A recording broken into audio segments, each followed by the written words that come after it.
डोलात न सामावणारी जगन्नाथपुरीची रथयात्रा ही मराठ्यांनी सुरू केली होती।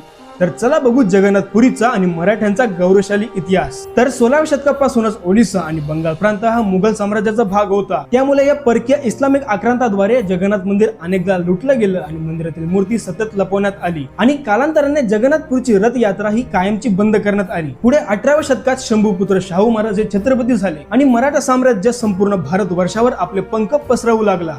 याच काळात नागपूरकर भोसल्यांचा उदय झाला आणि रघुजीराजे भोसल्यांनी तब्बल 10 वर्ष बंगाल प्रांतावर हल्ले चढवले आणि हतबल झालेला बंगालचा नवाब अलीवर्दी खानाने मराठ्यांशी तह केला आणि बंगाल प्रांताचा भाग असलेला ओडिसा हा मराठा साम्राज्यामध्ये सामील झाला। पुढे रघुजीराजांनी जगन्नाथ मंदिराची दुरावस्था पाहिली तेव्हा तत्काल मंदिराच्या पूजेसाठी जमीन दान करून मंदिराचे जीर्णोद्धार केले। त्यासोबतच अन्नक्षेत्र आणि 22हून अधिक धर्मशाला उभारण्यात आल्या आणि 150 वर्ष बंद असलेली जगन्नाथपुरीची रथयात्रा ही पुन्हा सुरू करून त्यांची दरवर्षी खर्चाची तरतूद देखील केली आणि सूर्यदेवाचे आणि भगवान विष्णूंचे सारथी असलेले कोणार्कचे अरुण स्तंभ हे जगन्नाथ मंदिराच्या समोर स्थापित करण्यात आले। तर असा होता जगन्नाथपुरीचा आणि मराठ्यांचा रंजक इतिहास।